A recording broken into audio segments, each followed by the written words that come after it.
Pursuing Capital. All right, everyone, welcome back to episode 3 of Pursuing Capital.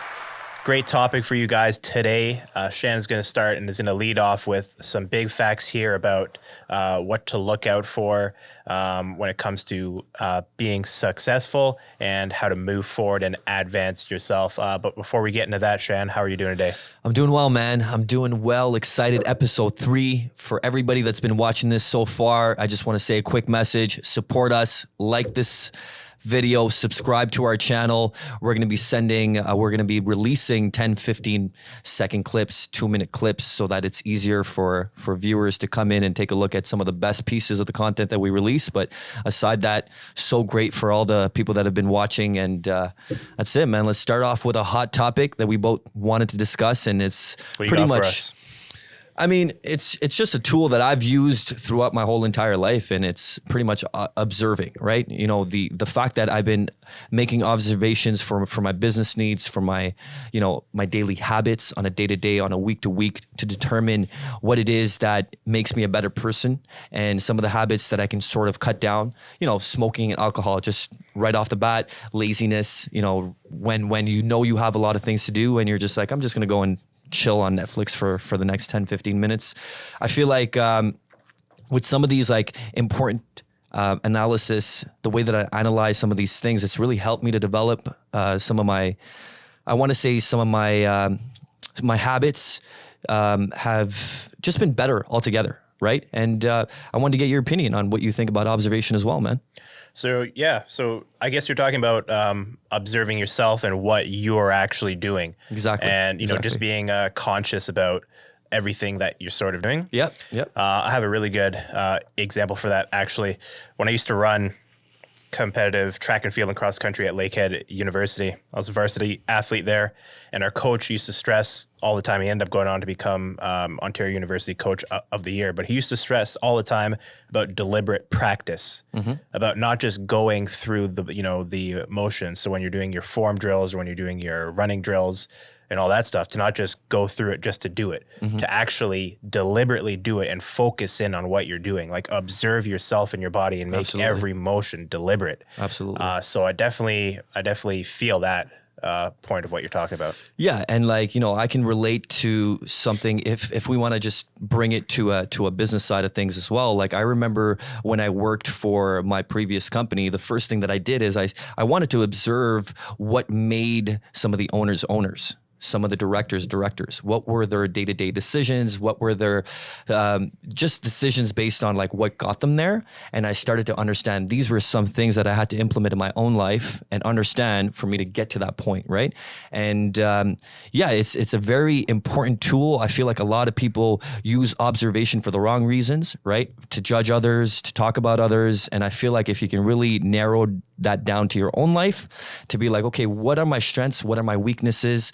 What is, you know, for example, what does Dalton have where he looks at the world and business in a completely different perspective than mine? And where can I infuse that to make my perspective even better? And I feel like that's something that needs to be talked about even more. And like you said, it's that consistency, that repetition that we're talking about, like observe yourself on like how to make yourself better in whatever field that you are. If you're an artist, you know, if you're a songwriter, what's going to make you better? To write every single day. And then from there to kind of observe what other artists are doing that's making them great. Right? Same thing with every other field, like a business, for example, that's doing incredibly great as an influencer, like Fashion Nova, the way that they market on Instagram, even us getting our products on Instagram, what are they doing that we can be doing, right? And that type of observation will take you that much higher in life. And you can use that type of tool for everything, for spirituality, for business, for financial, for happiness. And man, I feel like... anything else you want to lead off with that? Yeah, actually. So exactly like you said, people have to really observe themselves, and we can't stress that enough. I know it seems like we're harping on a bullshit topic, but no, this is some real shit here. So take this in. When you observe yourself, you come to realizations of what you need to do to actually be successful. Now, a lot of us are stuck in here and we're observing everybody else. We're observing what everybody else is doing, and we have all types of critiques for other people based on what they're doing, even though we don't know a damn thing about, what they're doing, but we just think that we have all the answers. And we don't apply that same methodology, that same advice, that same logic that we're giving to someone else to ourselves. Exactly. It's kind of like nobody's observing themselves. Exactly. Everybody says, they want to be successful. They want to start a business, but they want to do this and that. Everybody has a million things they want to do, where they want to be, a world champion in boxing, a world record holder in track and field, a business owner, whatever it be. Everybody says they want to be something, but when you actually take that in and you look at yourself, you have to ask yourself, what am I actually doing to achieve those goals? And most of the time it's nothing. Exactly. But people like to critique other people who are doing that exact same thing that they're not doing. And they have all kinds of advice for those people, advice that they are not giving themselves because they haven't observed what they're doing yet. Exactly. And I think once you observe what you're doing, like if you say that you want to be a business owner, it's simple to be a business owner. You didn't say successful business owner, you said business owner. Simple. Go incorporate a company. If you haven't incorporated a company yet and you want to be a business owner, you're wasting time, because that is literally the easiest thing that you could do. Absolutely. Absolutely. And it's like asking the questions for yourself. Like, am I setting my goals and am I reaching my goals?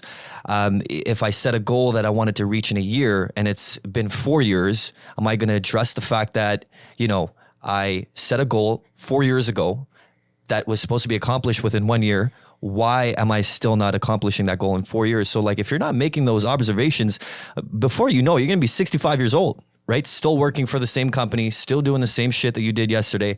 And, it's really important for you to determine, like, how did I fail this? How could I do it better? How did this go wrong? And what are some steps that I could do again, right? Which is a consistency aspect for me to get a better or a different result. And from that different result, you determine, okay, this is what I did for me to get to a better position. I'm going to continue to do this, right? And man, I feel like we've been both doing something like that with everything that we've been, putting our work into. And I feel like that's what's making us just get to the step and the level that we want to, and we're going to continue to do that. And it's a powerful message. I just want whoever that's listening to this to understand how important it is to observe themselves and to understand, okay, like, I need to make these decisions so that I can have a better future for myself, whether it's like we said, financially, spiritually, in your relationship, just having a conversation, whether you're an introverted person and you're observing an extroverted person, how are they able to go into an atmosphere with a lot of people and communicate with others without having anxiety? Like, those are little observations that you can use for yourself to make your personality, you as a human being even better, right? And man, I think we narrowed that down. I think we nailed it right to the point. And we got a couple of more things that you want to talk about. That absolutely, we got to get into this next part now. So after you're able to observe yourself, say you are able to realize what it is that you are not doing well, or what it is that you have to do next. Now we're going to talk about, once you take that step, what kind of support systems are you actually going to have, right? What kind of support are you going to gain from your friends, from your family, and from your immediate circle? And most of the time, at least in my case, and I'm a pretty average guy, so I like to think that my average case applies to a lot of other average people out there as well, millions, hundreds of millions, possibly billions of people, is there is no support system. I had a great support system when I was 10 years old playing, rec league soccer.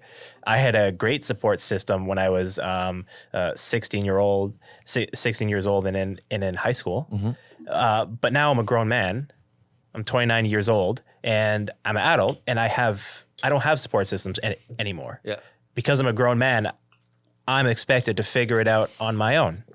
Yep. And so I think when it comes time for adults to, step out into the world and, accomplish things on their own. And they're like, oh, nobody's supporting me to do this, or nobody's helping me do this, or nobody drove me to practice to do this. Yeah. Excuses.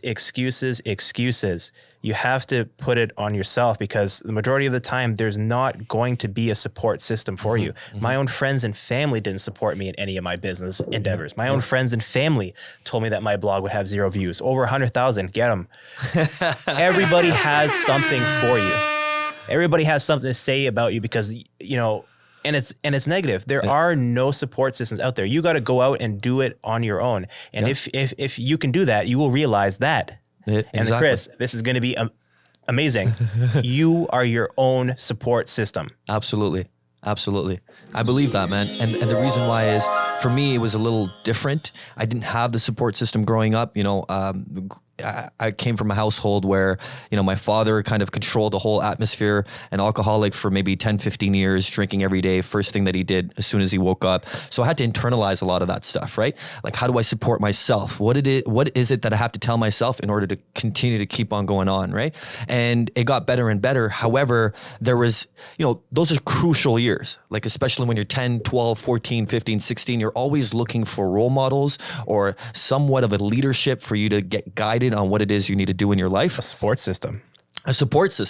And till this day, one of my I feel like the biggest asset that I have is I'm able to internalize a lot of that. I don't go out and say, hey, this is what I'm doing, just to get a comment. Good job. Bravo. Right? I don't care about any of that stuff. And just to bring it back, and I'm gonna bring this topic back. I like the fact that you said you don't really rely or have any support systems with your friends, family. It's a very interesting topic for me. And the reason why is, as soon as you do make it, and you are in that sort of pedestal where, whether it's you're rich, famous, or successful, and everybody's recognizing you, everybody's your fucking friend. Yep. Everybody, 100%. right? So yeah, just back to the fact that in my childhood, I didn't have that sort of support system, internalized a lot of that, and went and found the wrong leaderships, the wrong role models, had to learn through that as well. And coming into this kind of environment where I'm at, like, in my 20s, experienced my entire 20s, sort of internalizing all of that, and then also having the capability of finding the right leadership, through employment, through career, through friendship. I also started to learn that you can't expect your support system for everything you want to do in your life. Like, let's say, for example, you want to have a good time, right? And you have friends just for that.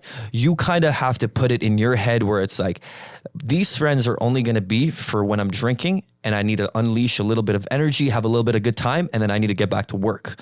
If you expect those same friends to be there and support your business, that's when the relationship is going to get a little rocky and you're going to be like, all right, cool. Like, am I doing the right thing with these guys? So that's when I started to determine some of my friends are just going to be for that. If I want to have a good time, I want to drink, okay, I've got friends. If I want to talk about the universe or family, or like, hey, I'm in a relationship, this is what's happening, I've got friends for that. And then now I've got the support system for business. If I need anything with my business, I've got you to call, man. And like, that's what I'm starting to learn, where it's like, I don't depend on one person for every single support that I need. I'm starting to like understand where it's like, okay, if you can't handle this, that's fine. I'm not going to hold it against you, but I'll move on. And just one more point that you made with your friends and family. When I started Nova FX, the first thing that I started to do, which was a big mistake, I wanted to, obviously form partnerships rather than get employees, just so that I can save on the salary cost for the first couple of years. And I started to go with my friends and my family. Everybody was telling me no, right? Everybody was telling me they didn't believe, whether it was like, oh, Shan can't do this, or like, I work for a comfortable job. Why would I leave that just to get 35, 40% on commission? That doesn't do me any, like, they're very comfortable, right? And what did I do? I didn't hold that against them. I was frustrated at first, but I had to like step back and really internalize it and be like, let me go onto LinkedIn, Indeed, monster.ca. I have over 80 candidates. And from there, I get to choose who I want, right? So like, you're right, the support system is important, but when you start to look at it in a way where it's like, do I really need that support system, or can I create it for my own? It's a game changer. Yep, 100%. You got to be very careful, everybody. I'm going to tell this to you guys. You got to be very careful with who you tell your big dreams to. If you want to squash a big dream, tell it to a small-minded person. That's a fact right there. Womp, womp. You got to be very careful about It's true. that. It's Who you talk to. Or it's like if you care about their feedback, like it's fine that you share the dream or share your vision, share your mindset. But if you're going to allow his opinion to bring you down or have a different realization of your dream, don't ever bring that up. Exactly. Don't even bring it up to anybody, or you're not ready for that dream. You don't even believe in it, right? Yep. So if you're talking to somebody and you're like, I'm going to do this and this and this, a lot of people said, are you sure you can accomplish this in 6 months? Which I didn't. It took me 8 to 12 months, but I never allowed their perspective to change my perspective. And that's very important. Yep. Can't stress that enough. Absolutely. Absolutely.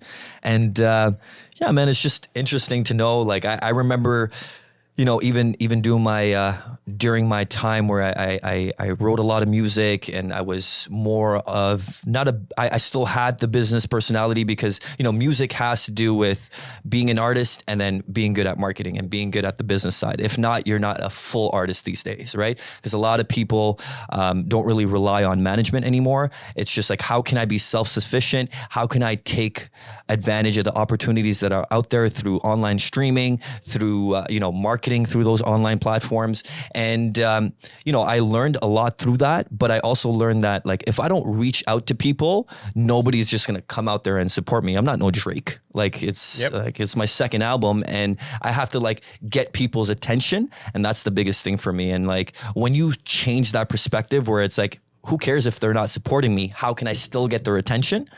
That's when I started to like internalize that and stop putting myself down, right? For the fact that I didn't have the support system that I wanted, right?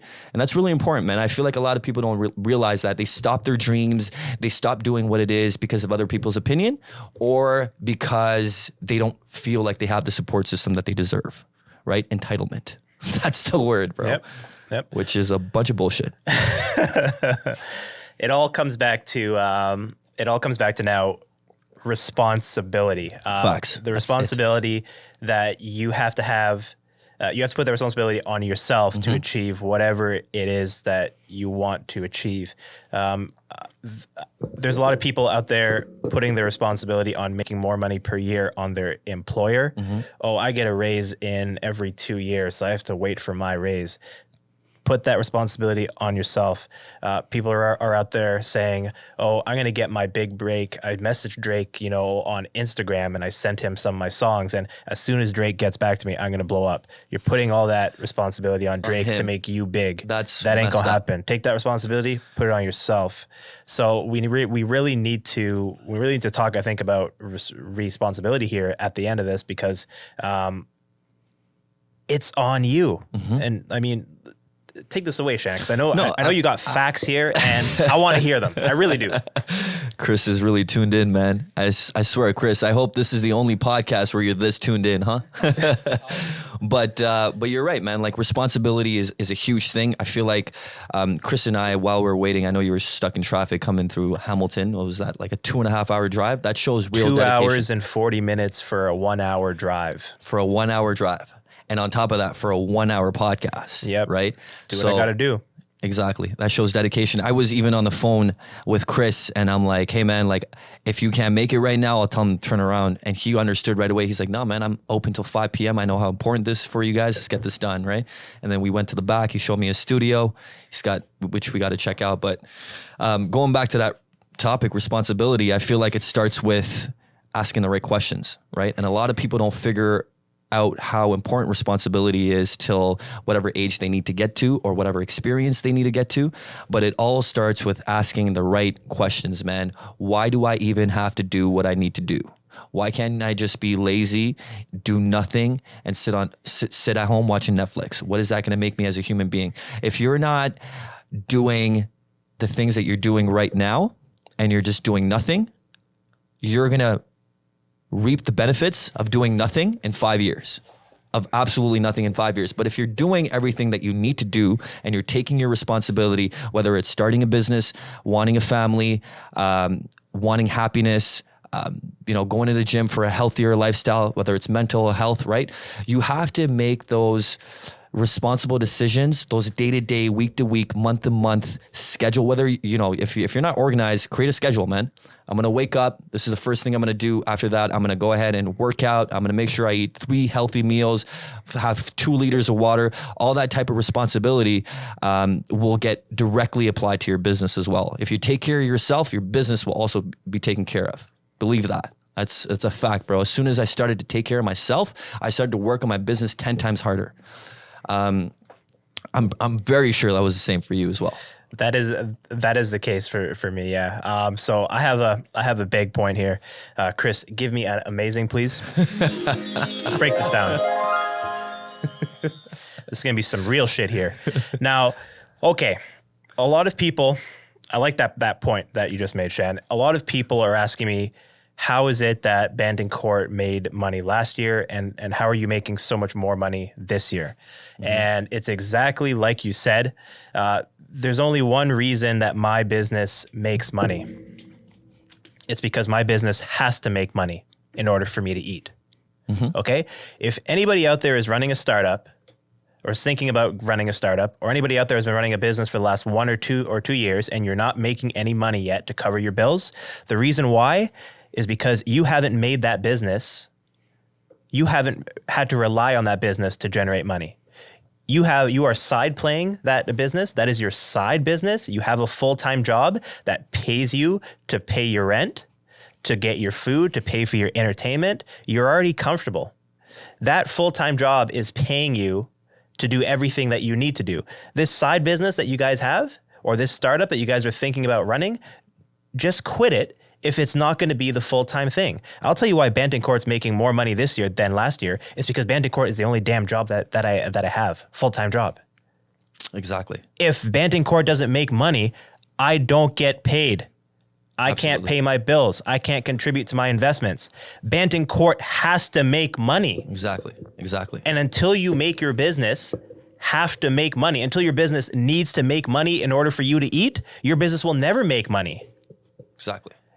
Because once it is the only thing that you have to do, the only thing that you can generate an income from, I bet you will get off your ass and pound pavement and do cold calls and finesse ways to make money. I guarantee it. There is no other way because that's all you have to rely on. So tell me once you make that business your meal ticket, tell me once you quit your full-time job to run your business full-time, tell me you don't make money.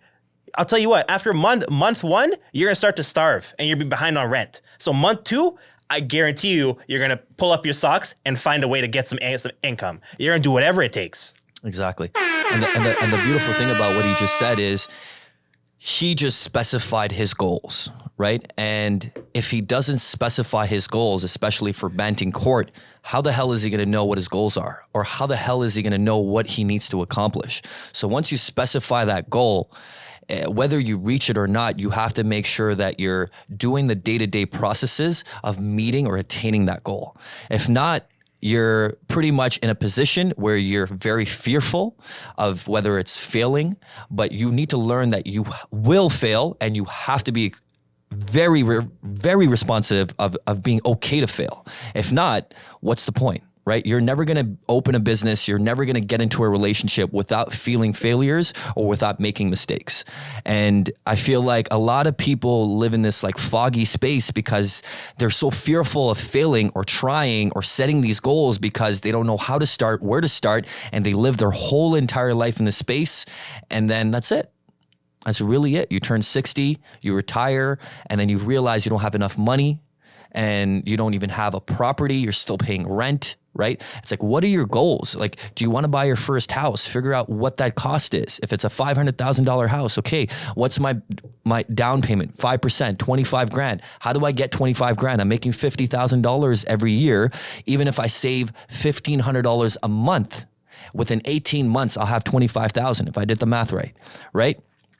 If you want to own a business, but you're working full time, start a side business, figure out how much time, like we've got 16 hours every day, right? Whether you're going to work for 8 and then your commute and getting ready is 10, you still got another 6 hours. If you're if you're a real hustler, you'll maybe sacrifice an extra 2 hours on your sleep and then use the 8 hours to maybe chill out for like 2.5 hours, because it's, you need that. You need a little bit of breathing space. And then for the 4 hours, dedicated time to working on what it is you want to build so that you can get away from that rat race. A lot of people talk a lot of shit about, oh, I don't want to fucking work. Why am I doing this 8-hour shift? What's the point?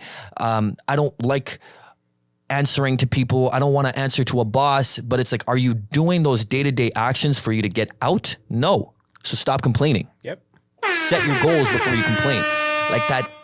It's just, man, like anytime I hear people complain or say anything negative or anything it just gets me into a position where it's like, I want to leave this conversation. I don't even want to be a part of this conversation, because I'm going to get that disease of thinking negative, of thinking like, I can't do this. Like, because they're putting the responsibility on everybody else except for themselves. Everybody right away. It's like, why couldn't you do this? Oh, because of my kid, Okay, cool. Like, you're going to blame your kid your whole entire life? Is that what you're going to do? And then what? What happens when your kid is 18, 19, and he's like, Mom, Dad, I want my own life. And then you're going to be like, oh, I like dedicated all my time for you. How are you going to just leave me? You know what I mean? Like, a lot of cultured parents do this, South Asians, they know what's up. But yeah, man, I feel like it's all about determining your goals and then being really true to yourself, because when it comes to business, nobody else is going to manage you. Nobody else is going to be there with a whipping stick and be like, you're not doing it right. You know what I mean? So you have to be your own master in a lot of ways. You have to be very hard on yourself. It's just like the gym, the results are going to show, right? If you're going there for 2 weeks and then missing another 2 weeks and then going back for a week, the results are going to be exactly what you're putting into it, right? And yeah, man, like I feel like even for myself, I'm still learning, I'm still getting better, but these steps are what's making me and allowing me to get better, right? And just like Shan said there too, you really have to watch your employers as well, because your employers will do everything in their power to try you and wear you out so that when you get home, you don't work on your own goals. Oh, Trust me, that's crazy. Your employers will always, tell me if I'm wrong. Your employers will always be trying to put more work on your table for the same amount of pay. Absolutely. Your employers will always be trying to get you to work overtime just in case they can't squeeze in that extra work for what you're already getting paid. After you're overworked on your 8-hour shift, after they hit you with another 1 to 2 hours of voluntary overtime so you can make more money, you are so fucking tired when you get home, you do nothing but have a couple drinks and get your dumb ass to bed. And then at the end of the week, your dumb ass is so tired on a Friday, you drink all Friday, all Saturday, wake up hungover on Sunday, and you do shit for yourself. Yeah. Have a vision for your life, man. Have a vision. And then you for your repeat that same process again on Monday. That's how goofy people are. For real. This is some facts. A lot of people are going to be like, oh, fuck, Dalton just hit me with that. But yo, for real, your employers will try and wear you out so that you don't work on your own goals. Yeah. And let me tell you something. If you don't work on your own goals, you're going to bust your ass working on someone else's goal. Absolutely. That's what's up.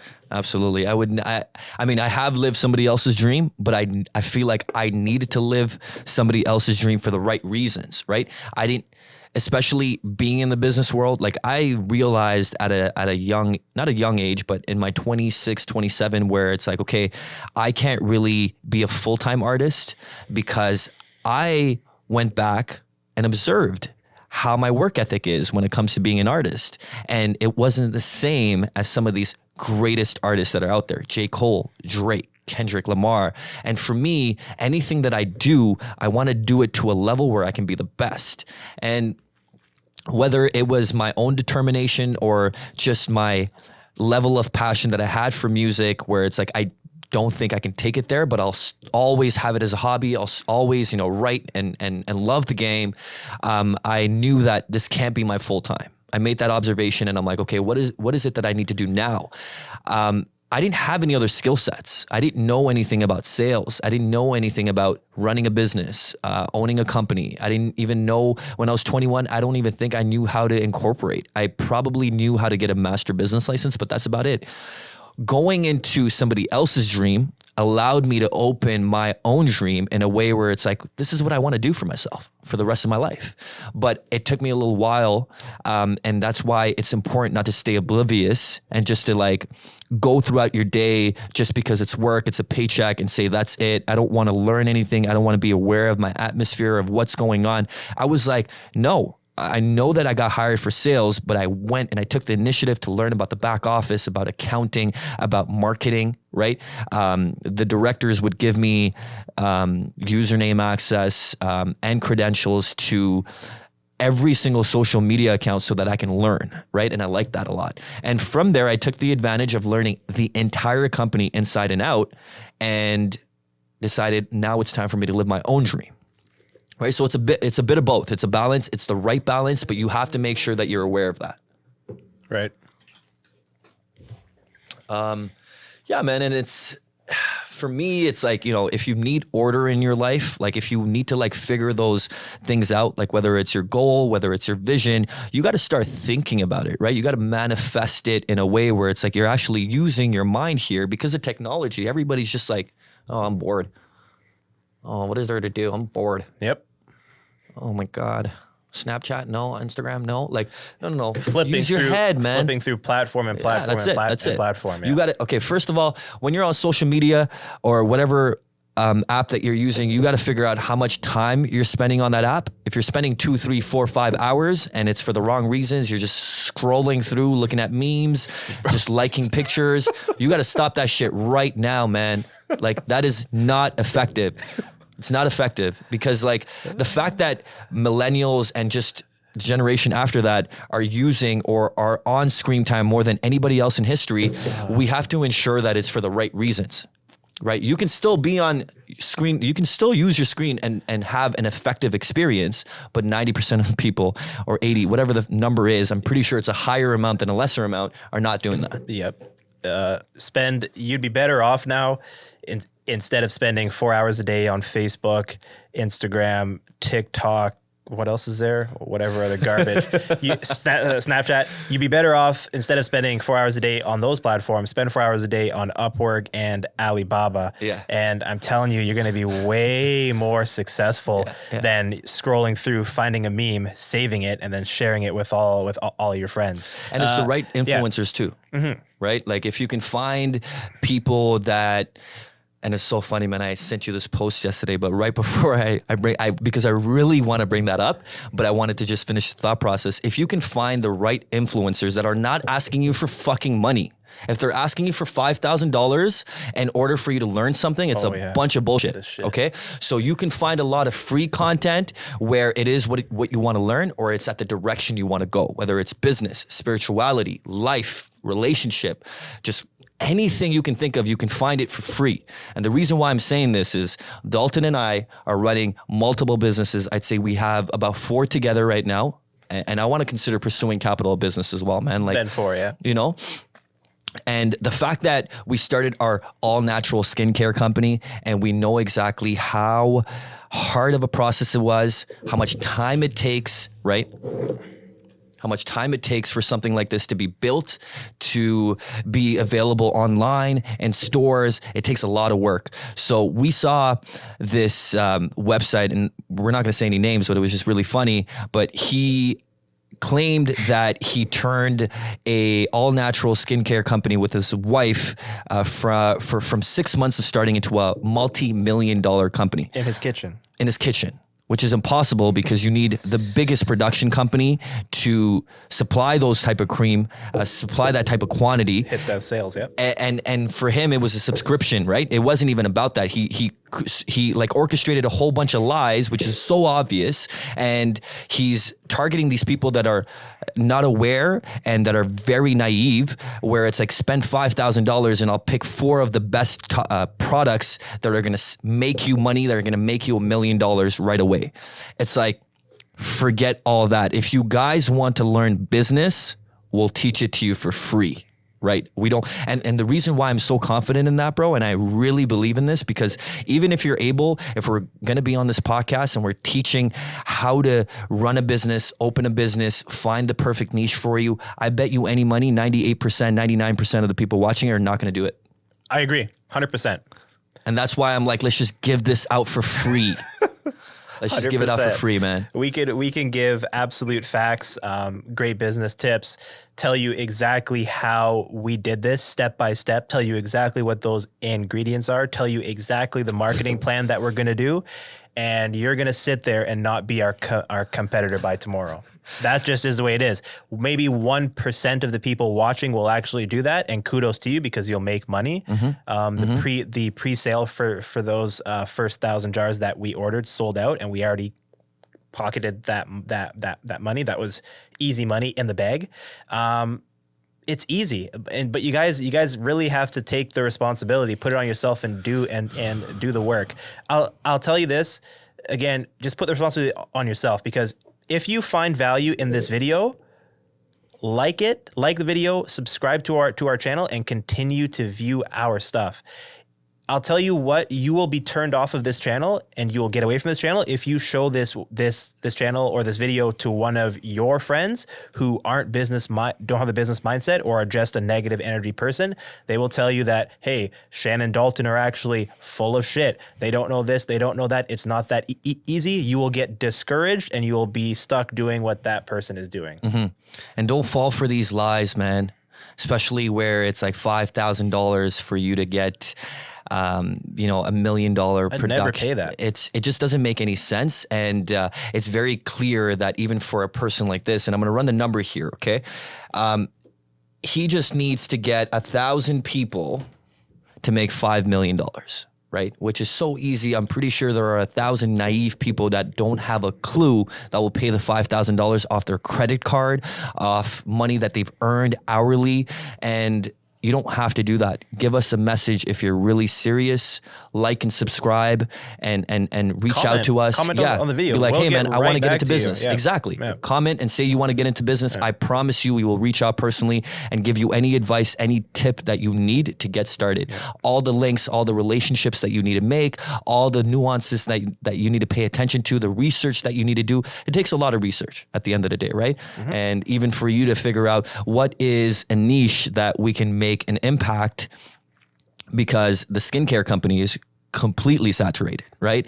There are people making creams left, right, and center from their home. And because of the way that the Instagram, the marketing, real estate is so cheap, you're able to market that being a nobody.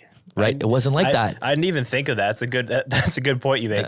Now that I think about it, there's so many cream and skincare companies that we ought to be fucking crazy to start a skin and skin.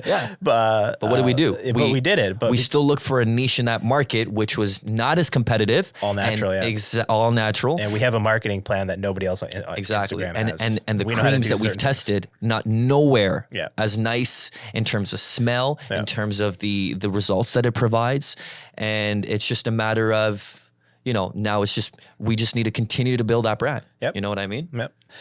Yeah, and we have a couple tips and tricks that I've learned at Benton Court. You have some tips and tricks that you've picked up from dealing in Nova, and we have things that will work when we apply it to this. And we know that the people that are running those skin and those cream and skincare companies, we know that they don't have the skill set that we have, and so we will end up getting this thing done and make more sales than they will. So never be discouraged that the market is saturated. There's always room for one more. There really is. There's always room for one more. Absolutely.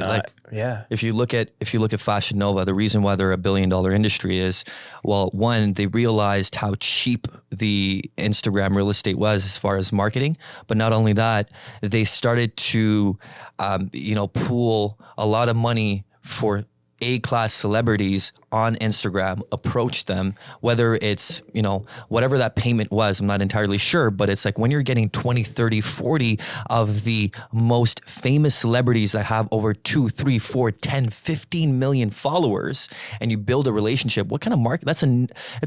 That's marketing that's unheard of. And more people are doing that now, but they took it to an extreme to be one of the best companies that are coming out of social media. Without social media, Fashion Nova is nothing. Yep. Wish. I agree.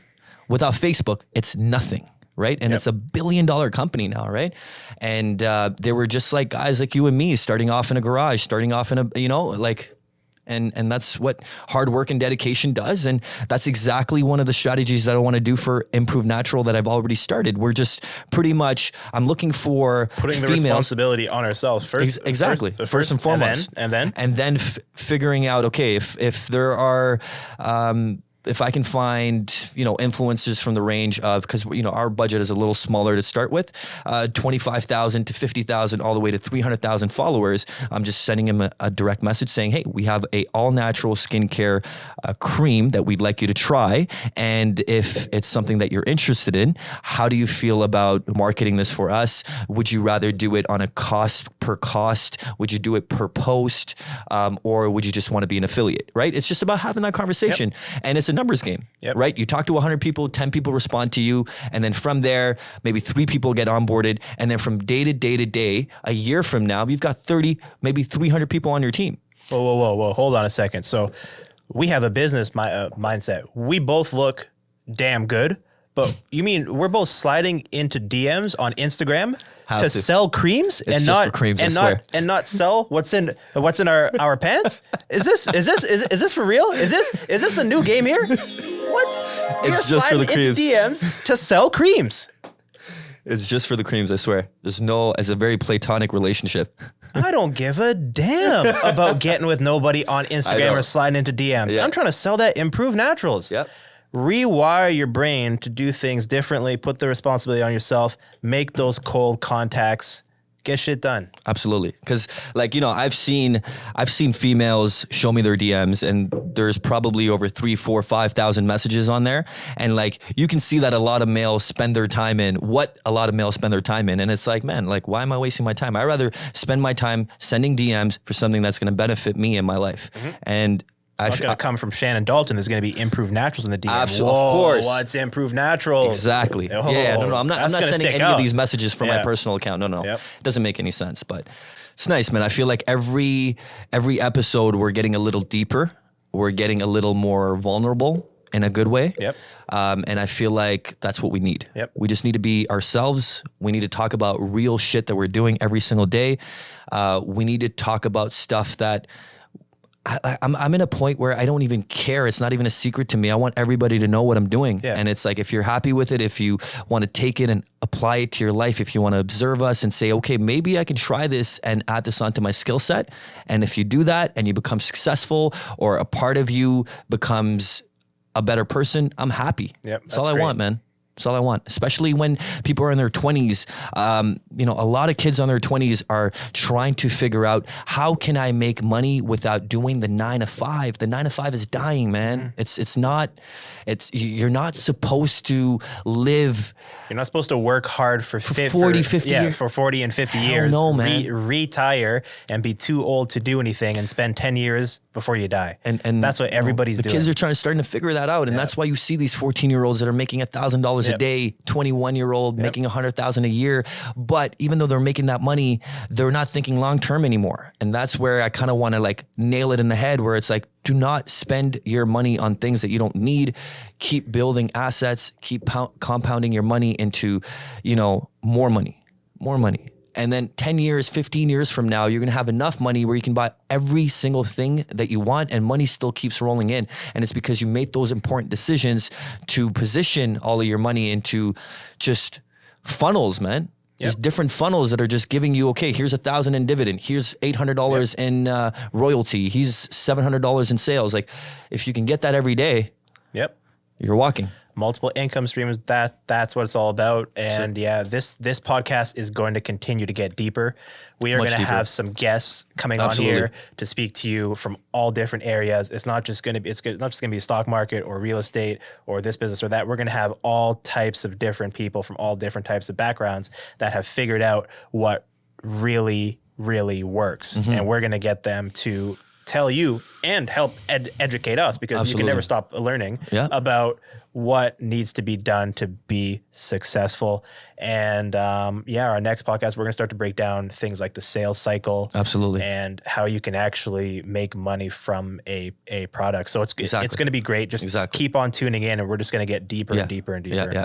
Anybody that doesn't want to do the whole entire 9 to 5, I feel like the next for next week, we're going to have a very special guest that made, I believe it was a 6-figure. He's very young, extremely young. I don't want to say no names yet. I want it to be a surprise, but if you're in that type of environment where you feel that you don't want to work 8, 9, 10 hours to earn a living, I think next week's episode is going to be very interesting. Like Dalton said, we're going to narrow down the sales. We're going to narrow down opportunities that's not structured into a 9 to 5, but it gives you a little more flexibility with choosing your own set of like time frames on when to work, how to work, what to do for your work. And I think it's going to be a very interesting show. Yeah, it is. And we should wrap. That was an amazing, I feel like that was an amazing all 3 topics that we talked about. Basically what you and I were trying to do is, we finish the show, and then whether we go into a restaurant and have a little bit of food, we're thinking about, all right, what are some important topics that we can talk about on the next week's show that can really change people's lives, that can really get people thinking. And that's exactly what we're doing. If you guys have any topics that you guys would like for us to bring up in the show, go ahead and comment, leave your reviews, tell us how we can get better. I appreciate feedback.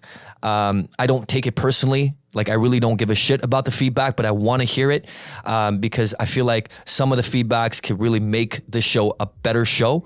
And that's all we want, man. We want to be able to deliver for you guys the best piece of content that just makes you guys happy, that makes you guys smarter, that makes you guys question. And that's the whole intent and purpose. Episode 3, Pursuing Capital. Let's go. Hey.